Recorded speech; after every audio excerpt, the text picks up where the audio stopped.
Welcome back to Midas Letter Live. My guest this segment is Leonard Clough. He is the CEO of Body and Mind Trading on the CSE under the symbol BAMM. B-A-M-M. Len, welcome to the show. Thanks for having me, James. We are, in fact, having an inaugural conversation with you in the context of BAMM, at least. Indeed, indeed. Thanks for having us. Sure. Why don't you start with an overview of what does BAMM do? Where does it do its thing? Well, BAMM's primarily a Nevada-based company. It was one of the original cultivators. Got one of the initial licenses when the new program came in for medical use, and company's been at it for about 4 years. Founded by a guy by the name of Robert Hasman with an investor group. Built that business up and spent a lot of time on the brand itself. And then we got more involved when the company went public about a year ago, James. So we're about a year at it now, and now we're in Ohio as well. So we've got kind of a dual footprint, if you will, in both those states. Right. This was one of the first projects that I ever visited in the U.S. realm. That's right. And so I remember that you had such a wide range of products that I was then able to see in other dispensaries around, because that was just after it went legal in Nevada on July 1st, 2017, correct? Correct, yeah. So have you, and at the time, I recall you were expanding and you were going to, try to keep up with the demand that had set in after July 2017. Yeah, you're talking about a lot of the, I think you're talking about a lot of the production products and the edibles and whatnot. So yeah, we got a very active kitchen, but you're right, a lot of this is supply constrained, and everything we produce, we sell. The prices have been strong. We've been able to, to grow this business through that. But what I've said before is that we spent about the first half of this year fine-tuning everything in that operation, and then we took on a phase 2 expansion. And actually, you'll see that. Actually, the plants have been populated in the rooms now, and you'll see the first harvest in December. And we anticipate that'll be about a 40% increase in production in Nevada. Wow. So what kind of revenue numbers are you looking at? Well, this year it's it's really our first true year in the public markets. It'll be about $5 million US. The operating business is profitable. Right. And what I'd like to bring to your attention, James, is that we look at when we did this deal about a year ago. It was about a $7 million raise that we did, and there was a payment to the original vendors and whatnot. So really, we were left with about $3 to $4 million. And throughout the past year, we've been able to apply for new licenses out of state. Okay. We've added CO2, new drip systems, and a whole bunch of different initiatives. We've got 4 applications pending now for retail in Nevada. Oh. So, what I think we've done is that we've shown that we've been great stewards of capital, built that business up. Now it's making money, and we look at taking those same principles into Ohio. Yeah, we're looking at your chart here, and it's you've really started to take off in the northerly direction. So is this a reflection of the fact that you've got this expansion underway and it's all starting to happen? Well, I think there was a few different things, but I'd say for surely the expansion was one driver. But it was our success in processing applications in Ohio, which I think really kind of separated ourselves from some of the other players that, we're applying for these licenses. We're not paying market prices for them, so we're putting our sweat equity into getting these licenses, and we've been awarded 2 of them. We've been awarded a dispensary license in, it's called Elyria. It's Lorain County in Ohio. We've also got a production license. So I think what you're seeing is a few things kind of come together. I think the U.S. trades on in a big way, and so I think we're getting a little uptick everywhere. And I think that we've been dealing with a number of different parties, and I think that the general report card would be when they see the operation is that these guys have really dialed it in. It's not, this business, it's still a very young business, and I think we made all the mistakes you could possibly make, but now we're dialing it in. We have less staff turnover. We've got new product introductions, our yields. We've got CO2 coming in at December this year, and we're going to see probably another jump of 15 to 20% inefficiencies there. So I think it's probably a culmination of a number of different factors. Right.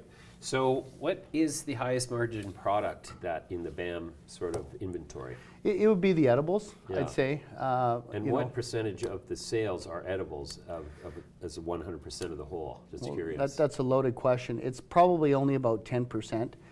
However, it's a split of about 50% to 50% in terms of flower versus the production department. So in that production department, obviously our oils are very well regarded. I think your gummies are very well regarded too. the gummies and the beef jerky. I And had one of those gummies in Vegas when I was there.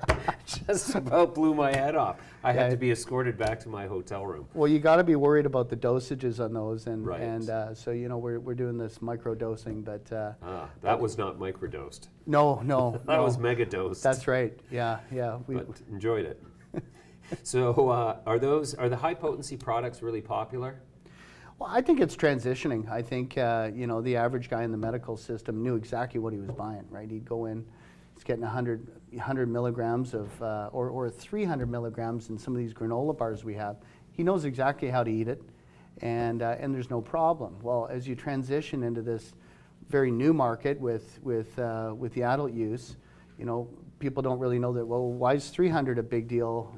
As opposed to 10 or 20. So I think what you'll see with a lot of the players, and we're already seeing it now, is that they're bringing down the dosages, and actually your margins are going up because there's more THC to spread around. Of course, so people do prefer the lower dosage stuff as a percentage of the population. Yeah, I mean, you're trying to keep them safe. We don't want to have anyone have a bad experience, and then Right.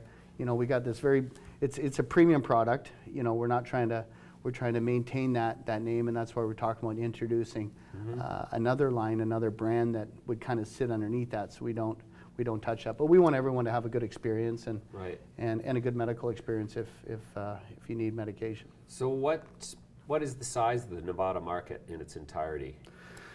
Well, the first 6 months was about $450 million, or sorry, that was the first year, $450 million. So it kind of blew all the initial expectations of $250 million out of the water. The state collected $70 million in taxes. So I'd say for all intents and purposes, it's been an absolute home run for the state. Right. What percentage of that market do you expect that BAMM will be able to capture in the next few years?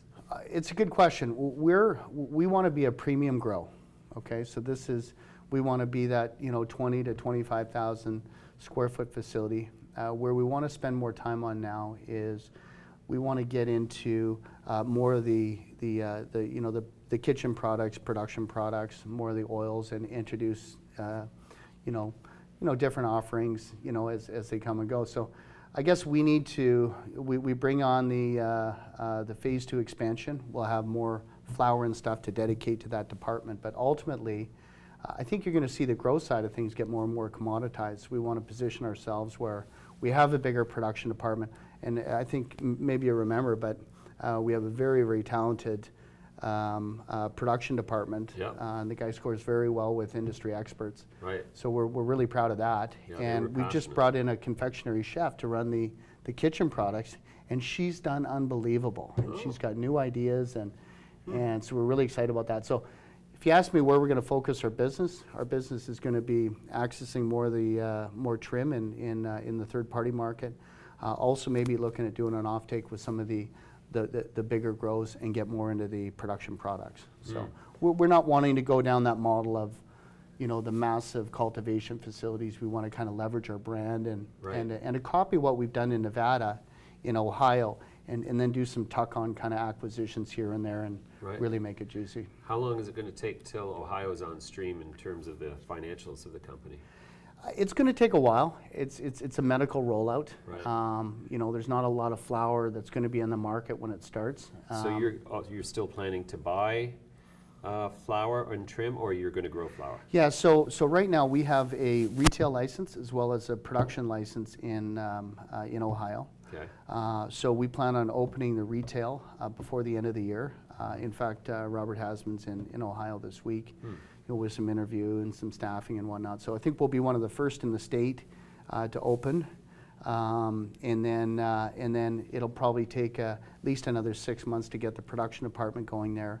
But at the same time, we are looking at maybe tying in one of these. There's a Tier 1 and a Tier 2 grow license in Ohio. We'd like to tag one of those on into into the whole picture to be vertically integrated there. What is the difference between Tier 1 and 2?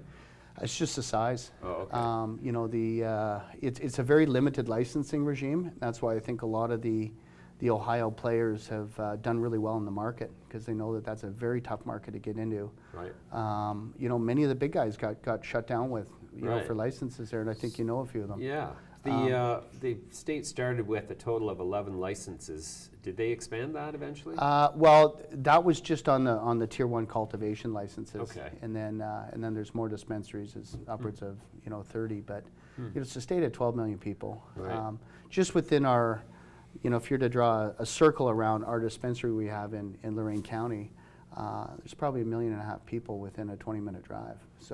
So that's really exciting, and there's only 2 players that are going to be open in that area. So we think it's a very special asset, and then we'll probably see cultivation if we end up getting a deal done. There's been no deal done yet, but when and if that happens, I think you'll probably see that kind of mid next year. Okay, very good. Len, we're going to leave it there for now. Thanks for joining me today. James, thanks for having me. Appreciate it.